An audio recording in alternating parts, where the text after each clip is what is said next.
नमस्कार दोस्तों, मैं अत्यंत सिंह इतिहास का प्राध्यापक आपको एक इतिहास की नई श्रृंखला में पढ़ाना चाहता हूं, जिसमें हम प्राचीन भारत के इतिहास से लेकर आधुनिक भारत के इतिहास तक कवर करेंगे और जिसमें हम इतिहास को गहन तरीके से आपको समझाने की कोशिश करेंगे।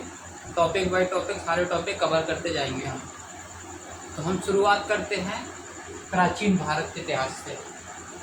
प्राचीन भारत के इतिहास को हम कैसे समझते हैं, किस आधार पर वर्गीकृत करते हैं? तो प्राचीन भारत के इतिहास को वर्गीकृत करने के लिए हम पुरातात्विक साक्ष्यों का सहारा लेते हैं और साहित्यिक साक्ष्यों का सहारा लेते हैं।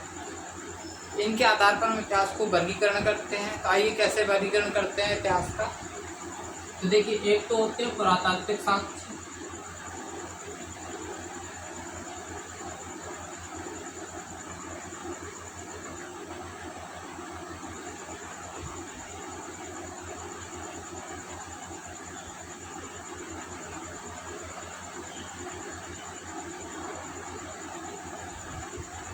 एक होते हैं पुरातात्विक साक्ष्य, एक होता है साहित्यिक साक्ष्य।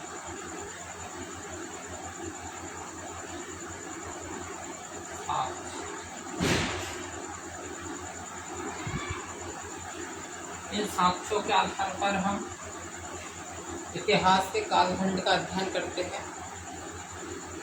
देखिए, इतिहास को हम 3 कालखंडों में विभाजित करते हैं, जिसमें एक होता है प्रागैतिहासिक काल,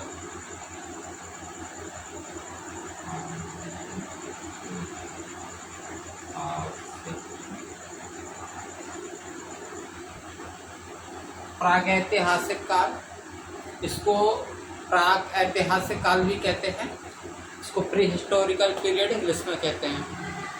अब देखिए, जो प्रागैतिहासिक काल होता है, इसके हमें सिर्फ और सिर्फ पुरातात्विक साक्ष्य मिलते हैं, साहित्यिक साक्ष्य नहीं मिलते हैं।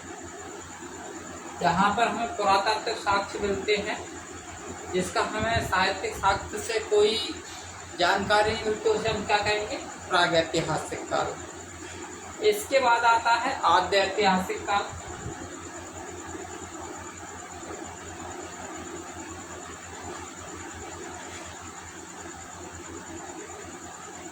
आद्य ऐतिहासिक काल,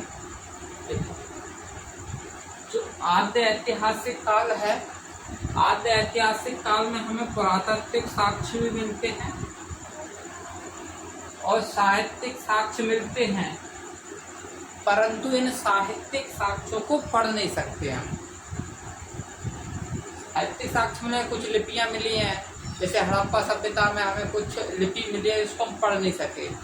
तो इस कालखंड को हम कहते हैं प्राग ऐतिहासिक काल। एक होता है ऐतिहासिक काल, तीसरा है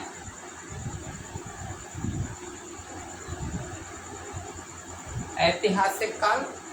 ऐतिहासिक काल में क्या है? हमें पुरातात्विक साक्ष्य मिलते हैं और साहित्यिक साक्ष्य मिलते हैं। हम इसकी पुष्टि पुरानी वस्तुओं, इमारतों से भी कर सकते हैं और हमें कुछ साहित्यिक साक्ष्य मिलते हैं, उसके आधार पर भी हम इसकी पुष्टि करते हैं। ये हमारा ऐतिहासिक का हो गया। तो चलिए आगे हम समझते हैं, सारे कालखंडों के एक से समझने की कोशिश करेंगे। सबसे पहले हम समझने की कोशिश करेंगे प्रागैतिहासिक काल को। तो आइए इसको नोट कर लीजिए, फिर इसके बाद हम आपको प्रागैतिहासिक काल समझाने की कोशिश करेंगे। कर लीजिए नोट इसको।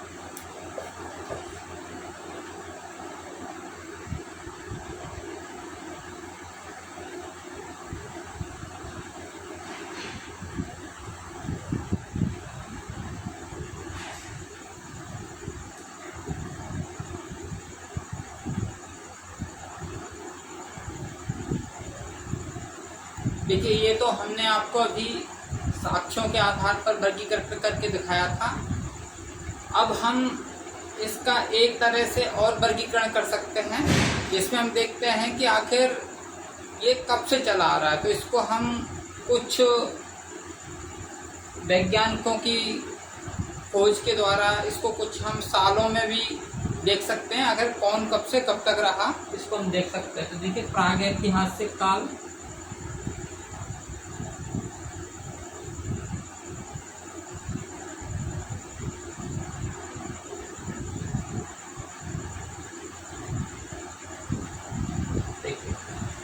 ये जो प्रागैतिहासिक काल है इसका टाइम पीरियड जो है ना, प्रारंभ से, अगर हम इसको प्रारंभ कहें या फिर इसको 5 लाख वर्ष पूर्व, 5 लाख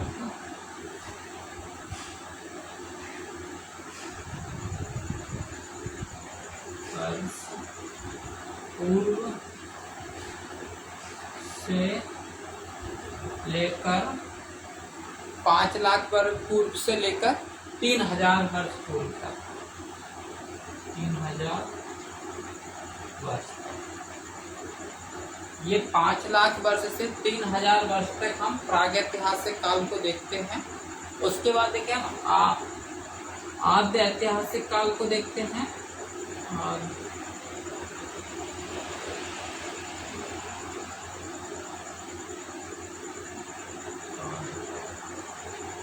आद्य ऐतिहासिक काल को हम देखते हैं तो इसको हम 3000 ईसा पूर्व से, 3000 ईसा पूर्व से, आद्य 3000 ईसा पूर्व से 6000 ईसा पूर्व, 6000 ईसा पूर्व तक। आद्य ऐतिहासिक काल का जो कालक्रम है वो 3000 ईसा पूर्व से 6000 ईसा पूर्व तक आता है। इसके बाद हम ऐतिहासिक काल को देखते हैं।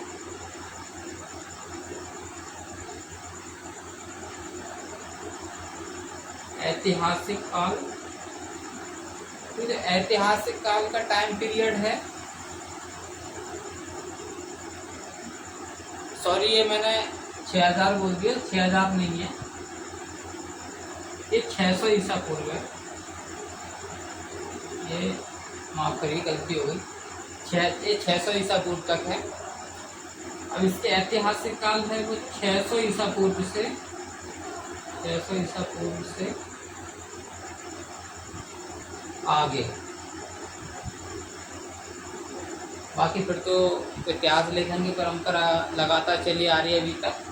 तो ये ऐतिहासिक काल 600 ईसा पूर्व से आगे तक चला आता है। इस प्रकार से हम इसको वर्षों में वर्गीकृत कर सकते हैं। अब आइए देखते हैं, हम प्रागैतिहासिक काल को समझने की कोशिश करते हैं।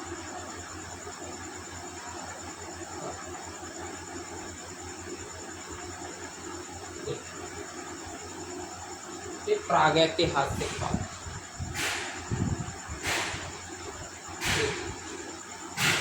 प्रागैतिहासिक काल को हम पाषाण उपकरणों के आधार पर या जो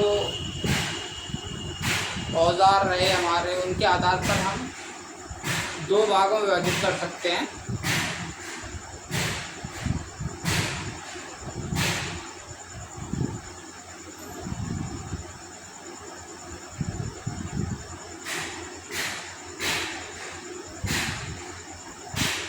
पाषाण काल, ताम्र पाषाण काल। प्रागैतिहासिक काल को हम 2 भागों में विभाजित करते हैं, पाषाण काल और ताम्र पाषाण काल। यहाँ पे हमें सिर्फ पाषाण के उपकरण देखने को मिलते हैं। यहाँ पे हमें पाषाण के उपकरणों के साथ साथ में कुछ धातु भी देखने को मिलती है, जिसमें तांबा महत्वपूर्ण धातु है। आइए देखिए, पाषाण काल को भी हम 3 भागों में विभाजित कर सकते हैं।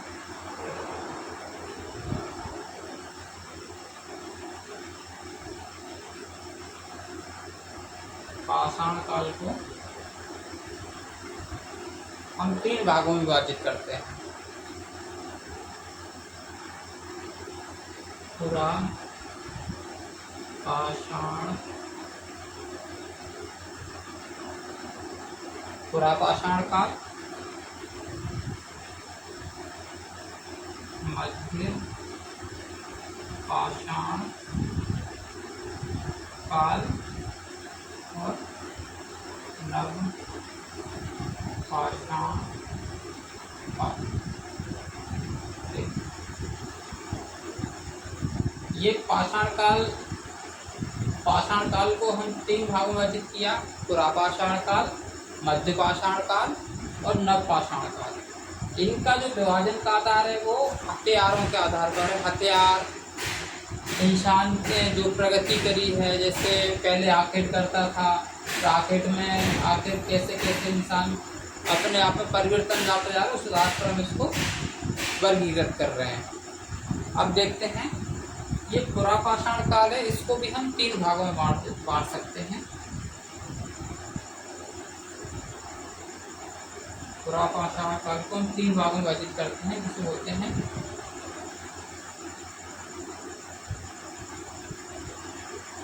निम्न पुरापाषाण,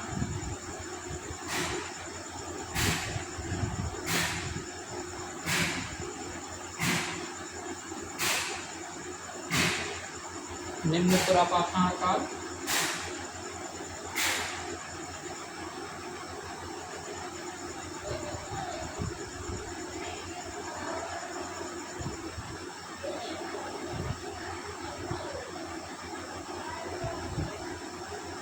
मध्य पुरापाषाण काल,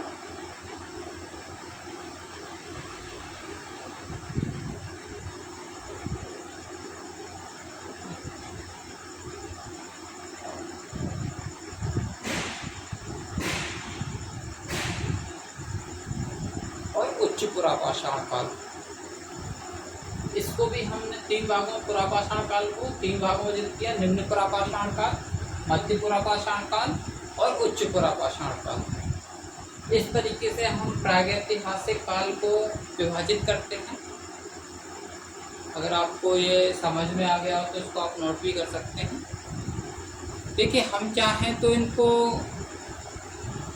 कालक्रम के आधार पर या फिर वर्षों के आधार पर विभाजित कर सकते हैं।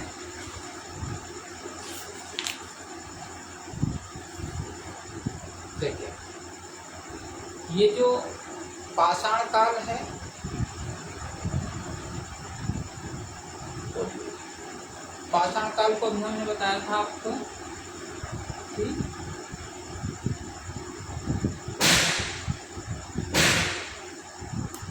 एक मिनट